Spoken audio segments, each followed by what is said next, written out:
There are few weapons in gaming that have been as divisive or as rage-inducing as the grenade launcher.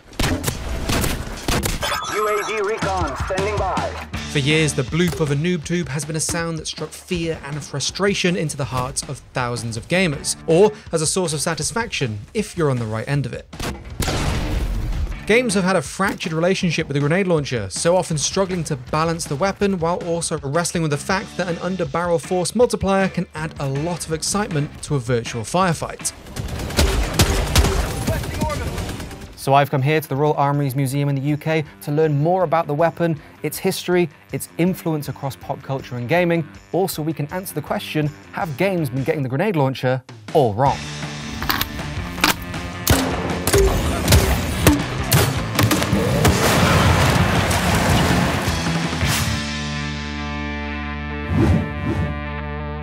Grenades and grenade launchers have been around for longer than you may think. You can check out our grenades episode for some more specifics on that. But from the moment that humanity created throwable explosives, we've worked to find new ways to lob them as far as possible. Staff slings that could be used to launch late medieval bombs and large muzzle-loaded weapons like hand mortars and cup launchers were used to fire grenades across the battlefield as early as the 1700s. But it wasn't until the First World War where we started to see weapons that we might recognize as modern grenade launchers and rifle grenades. Throughout World War I, inventions such as the crew-served Sauterelle crossbow or the lead trench catapult device were fielded to extend the range of the infantry's explosive firepower, before being replaced by light mortars and the rifle grenade, the precursor to the modern grenade launcher. Rifle grenades will be familiar to anyone who has played a first-person shooter set within either of the two world wars, or for fans of wartime dramas like Saving Private Ryan or Band of Brothers. In more modern time periods and settings, games will often match up under-barrel grenade launchers to specific weapons, like the AR-15 and M203, the FN SCAR and FN-40, or the AK series and the GP-25. They may perform largely the same in-game, but the difference in aesthetics and operation can provide deeper variety in virtual firearms and attachments. So as much as rifle grenades are still around, you've probably seen these sort of rocket-shaped things that go on the very end of a muzzle of a gun sometimes. They're falling out of favour because the far more efficient way to do it is to sling a second gun, essentially, under your rifle and launch from that. There's one important exception, and that has kept the standalone grenade launcher alive, and that's the famous M79. And you're either using a rifle or you're using your grenade launcher, and it's very capable. Like any other area of technology, you mash them together, you've got a compromise. You've got something heavy, unwieldy, and maybe the grenade less powerful, maybe the rifle is encumbered by the grenade launcher. So there's always a parallel argument for a standalone launcher. All told, most forces are going toward either standalone launchers, or the dominant form has been the underbarrel launcher. The variety of real-world grenade launchers has had a huge impact on video game versions of the weapons. From historical rifle grenades and rotary drum systems to large vehicle-mounted automatic grenade launchers and beyond. But they all feel familiar and accessible to the average gamer. It's easy to see the appeal of a video game grenade launcher. Just a simple pull of the trigger results in a bloop, a boom, and a few kills added to the scoreboard. But all the qualities of a virtual grenade launcher that make it an attractive, satisfying, and effective weapon has also meant that this weapon has had one of the most divisive and difficult lives throughout gaming. UAV recon standing by. A portion of which resulted in the weapon earning a title that I'm sure many of you thought of when first seeing this video: the noob tube. The term noob tube is used to refer to a weapon that players deem overpowered, something newcomers to the game can use for a few easy kills, and that weapon is usually the grenade launcher. The title of noob tube was used by members of the Battlefield 2 community in reference to the game's underslung launchers back in 2005. But one of the term's earliest uses is as a reference to the fuel rod cannon in 2004's Halo 2. Although since the release of Call of Duty 4 Modern Warfare in 2007, the term has become associated with the Call of Duty franchise. You can even see Google searches for noob tube explode alongside the release of COD 4, and then almost quadruple again in the months surrounding the 2009 release of Modern Warfare 2. While I have of course fired my fair share of virtual 40mm grenades, I could admit that more than any game that came before it, the grenade launcher in Call of Duty 4 was the tube that resulted in the easiest kills, and that made you a noob. Veterans of the original Call of Duty Modern Warfare 2 will also be well aware of this issue only getting worse as the franchise progressed, with the introduction of the one-man army and danger close perks, which resulted in players having an infinite supply of extra spicy grenades.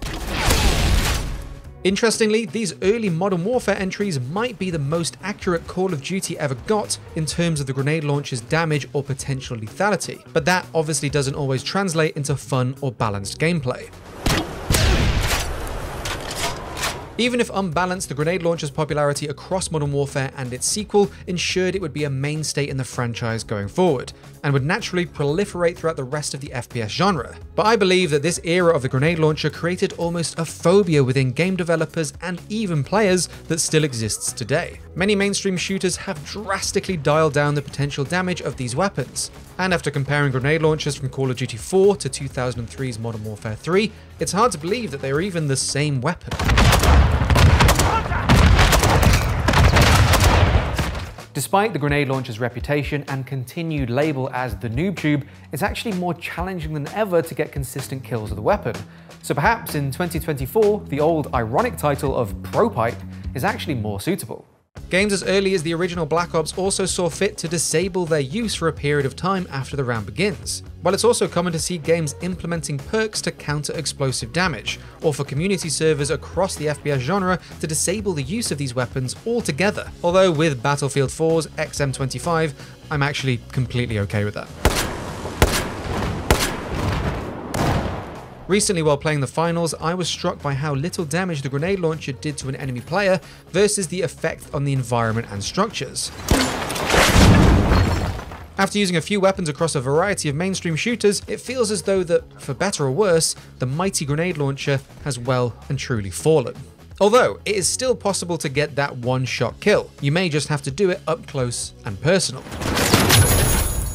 And this brings us to another of the many tropes surrounding the weapon. Would a point-blank grenade explode if you hit your target? And what effect would the direct impact of a 40mm grenade really have?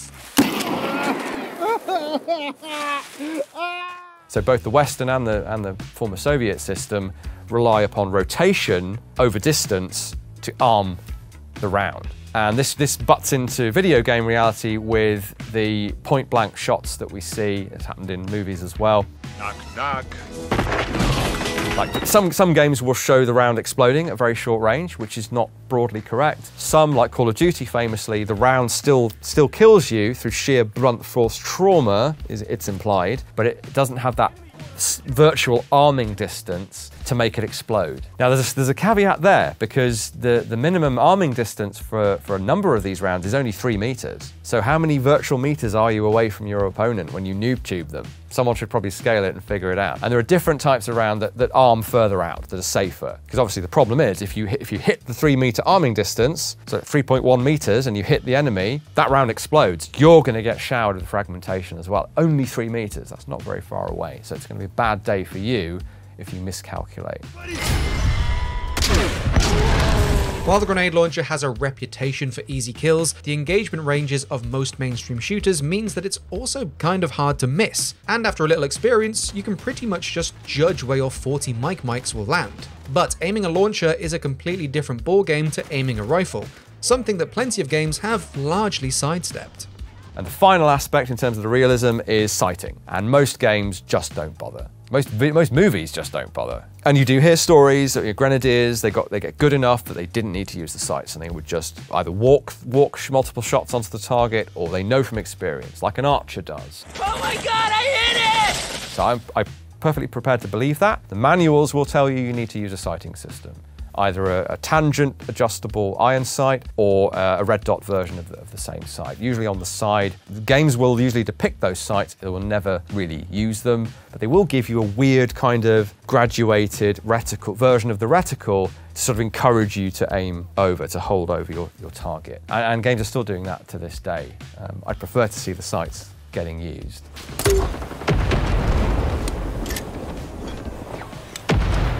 After the grenade launcher cemented itself as an essential video game weapon, games also began to explore the weapon's variety in different munitions, giving the grenade launcher a place on the battlefield beyond just delivering high damage explosives. Since Battlefield Bad Company 2, virtual grenade launchers have been able to fire a selection of munitions, such as smoke, flashbangs, or my personal favourite, giant 40mm shotgun rounds. I can remember moments across the Battlefield franchise where a few good smoke grenades helped my team capture an objective and turn the tide of battle, but it was also rare to see players using them, as many fought for kills rather than playing for objectives. But the satisfaction of using a virtual grenade launcher is not limited to its effect on target, as it's another weapon that has its own iconic sound. The Garand has its ping, a shotgun has its racking pump, and the grenade launcher has its bloop. And something I wondered about in terms of the realistic depiction of these launchers is the iconic M79 launcher. Did it really make that noise when you shoot it? And the short answer is yes, it absolutely does. It even makes it when you snap the thing shut with an inert round in it. So that loud, hollow tube bloop sound, you know, it's even called the blooper or the thumper. That's a real function of a large caliber tube. It's just like taking a piece of PVC piping and slapping the end of it. It's going to resonate, it's going to make a sound. So yes, it makes a sound a bit like a gun, but also with a bloop incorporated into it. Other than its legacy as the noob tube, when I think of the grenade launcher, I think of its potential for both exciting chaos and satisfying realism. It's my opinion that many virtual grenade launchers that have been tweaked for multiplayer balance offer neither excitement or realism, that they're included more because we as gamers expect them to be an option, despite the fact that fewer and fewer players are choosing to use them. The big franchises that once featured the grenade launcher as one of the most devastating weapons in their arsenal, that propelled the weapon's pop culture recognition and birthed the title of NoobTube, now include pretty lackluster versions of the weapon they used to love. This is Shadow 1, engaging the bridge north of your position. But despite their legacy and popularity, these games only actually make up a portion of the weapon's story. And if we look deeper into the grenade launcher's life in games, there's plenty out there for virtual demolitionists or budding strategists. The grenade launcher scratches a similar video game itch as the rocket launcher. It's exciting, it's satisfying, it's a tube that shoots explosives. That practically screams action hero, and plenty of games have tapped into that energy. Team Fortress 2 immediately comes to mind when I think of grenade launchers foregoing realism. The Demoman's grenade launchers never really felt overpowered, and Team Fortress 2's gameplay, style, and classes meant that a one-eyed drunken Scotsman shooting bouncy explosive pills wasn't really anything unusual. But the weapon could still offer a much different playstyle and strategy than any other class. And then there's Grand Theft Auto. I don't think it's possible to play a session of GTA 5 without wanting to blow something up or cause a little chaos and destruction. And what better weapon for the job than a giant revolver that shoots grenades? And in the over-the-top style of GTA, it's a weapon that perfectly suits the setting. Horde shooters like Left 4 Dead 2 and Darktide lean into the player expectation of the grenade launcher and allow players to thin hordes of filthy undead with just a click and a bloop, creating little hero moments as the dust clears around thinned ranks. Even within popular FPS campaigns, on-rail sections with the player atop a Humvee or firing from a helicopter have been common sights across the years. If the mission calls for a little more firepower than the usual minigun could offer, games would instead look toward powerful automatic grenade launchers to give gamers a few minutes of explosive satisfaction.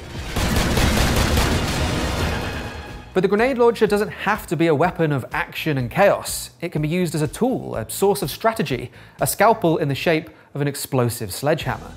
As I mentioned earlier, Battlefield smoke grenades could offer a huge advantage when it came to taking objectives. But in every realistic FPS or milsim shooter today, they're not just advantageous, they're essential, with grenade launchers occupying similar roles in these games as they do in reality. The open areas of Squad, Rising Storm 2 Vietnam, Arma, or Insurgency Sandstorm would be nightmarish to try and advance across without using smoke grenades. Squad in particular often requires infantry to advance on fortified positions, something that would be nigh impossible without the strategic use of smoke grenades and a grenade launcher, with these tactical munitions being used even more than their explosive counterparts. In realistic shooters, the grenade launcher can feature a realistic effect on target, with games balancing the use of these weapons via class systems, or in the case of Escape from Tarkov, making the weapon and its ammunition appropriately lethal, but also rare and expensive. The real-world grenade launcher is also vital in a less than lethal role, showcased in games like the SWAT Team Simulator Ready or Not, where tactical deployment of CS gas or flashbangs as you breach a room is vital to completing objectives with minimal casualties. Because of the real-world variety in ammunition, games can also tweak the concept of a grenade launcher into a tool specific to each game's gameplay without the weapon ever feeling out of place. Whether they're firing incendiary rounds, grenades that act like radar beacons, or even bizarre healing grenades that can be shot towards your allies. Don't mind if I do. I'm not sure if it says more about my evolving tastes in gaming or the state of the grenade launcher in mainstream shooters, but I find the tactical, strategic use of a grenade launcher and its various munitions way more satisfying than 15-year-old me ever felt about a few easy noob tubes in Modern Warfare 2. It might have been franchises like Call of Duty or Battlefield that propelled the weapon into the spotlight in the first place, but the grenade launcher is now championed in a range of genres from light-hearted arcade shooters and chaotic sandboxes to authentic milsims. The grenade launcher may never shake off the moniker of NoobTube, but I'm glad that there are still plenty of games out there where the weapon can bloop proudly and build upon its legacy as one of the most explosive and iconic video game weapons. Headquarters located. Thank you so much for watching. This is the final episode of the series, but fear not, as we will be returning for more later this year. If you've missed any episodes, be sure to check them out, and we will still be bringing you weekly Firearms Expert React content, as well as much more over the coming months. If there are any future episodes that you would like to see, make sure to leave your thoughts in the comment section below, or you can reach out to me on social media @IrregularDave. But once more from myself and the Loadout team, thank you for watching.